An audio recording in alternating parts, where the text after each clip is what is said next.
Kami mulakan bicara kami dengan memetik sebuah ayat Al-Quran daripada surah Al-Baqarah ayat ke-30 yang membawa maksud, dan ingatlah Tuhan kamu berfirman kepada malaikat, sesungguhnya aku ingin menjadikan seorang khalifah di muka bumi ini. Dalam sebuah hadis Rasulullah SAW bersabda, ketahuilah setiap kamu adalah pemimpin dan setiap kamu akan ditanya mengenai tanggungjawab apa yang dipimpinnya. Imam Al-Mawardi di dalam Al-Hakam Sultaniyah menyebut bahawa tugas seorang pemimpin itu ialah memelihara agama dan mentadbir dunia. Agama diletakkan sebagai syarat utama kepimpinan agar badan yang dipimpin itu mengikut apa yang ditetapkan Allah Subhanahu Wa Taala. Krisis kepimpinan kampus menyaksikan senario yang berbeza dari apa yang Islam gariskan. Perpecahan dan pergaduhan walaupun tidak besar, tetapi riak tekanan dapat dirasai menerusi pelbagai insiden. Semisalnya insiden pecah pintu, hutan bunuh, diculik, di samping taburan fitnah terhadap individu-individu tertentu, memperlihatkan kerana kuasa mahasiswa sanggup meletakkan martabat ilmu pada tahap yang terendah sekali.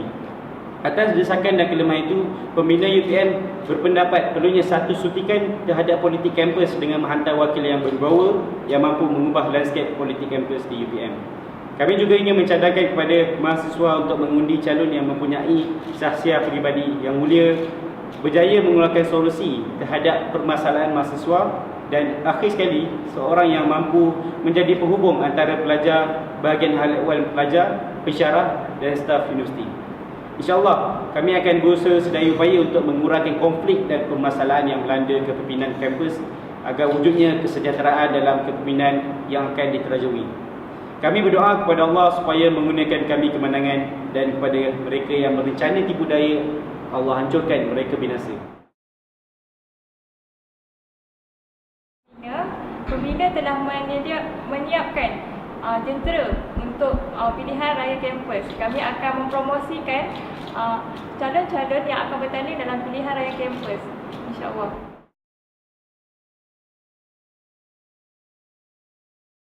Baiklah, pembina akan menghantar 3 orang calon dan 2 orang calon akan bertanding untuk bagi kawasan umum dan seorang calon akan bertanding bagi kawasan fakulti.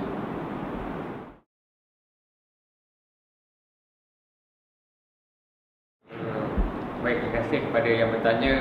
Manifesto pembina secara keseluruhannya dia berkisar mengenai jati diri mahasiswa. Seterusnya isu-isu berkaitan dengan kebajikan, dan akhir sekali kita ingin tekankan mengenai pembangunan mahasiswa itu sendiri. Kita dapat lihat kalau di dalam PRK yang lepas banyak isu-isu plastik yang ditimbulkan. Tetapi pada pandangan pembina, kami ingin tekankan bahawa jati diri mahasiswa itu, terutamanya dalam bidang keagamaan, adalah yang paling penting sekali dalam apa jua manifesto yang ingin diutarakan ke calon-calon.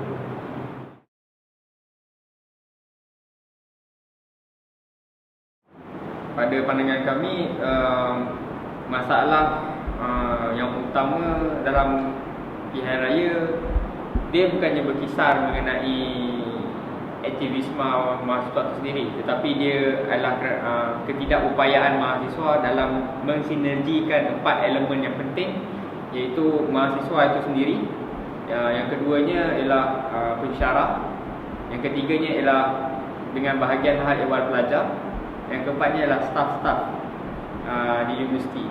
So kelompangan ini akibat hubungan yang tidak sinergi ini menyukarkan universiti dalam mencapai agenda ataupun matlamat-matlamat yang mereka inginkan. Justru itu ini adalah masalah yang kita rasakan kita perlu buang, dan kemudiannya pelbagai persepsi negatif yang dihamburkan terhadap pihak pentadbiran khususnya patutlah kita singkirkan terlebih dahulu tanpa jika ada masalah pun kita perlu menunjukkan bukti-bukti yang kukuh. Itu bukan sahaja fitnah-fitnah yang kita boleh tebarkan secara sesuka hati.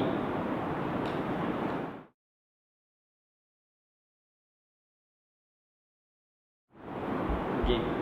Bila sebut mengenai dana, saya ingin menjelaskan bahawa dana-dana yang kami perolehi adalah hasil daripada poket-poket ahli pembina itu sendiri.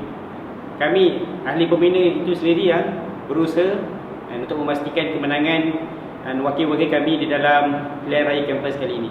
Jadi kami mengharapkan, kami berdoa supaya Allah memberikan kemenangan kepada calon-calon yang akan kami wakilkan dalam pilihan raya kampus kali ini.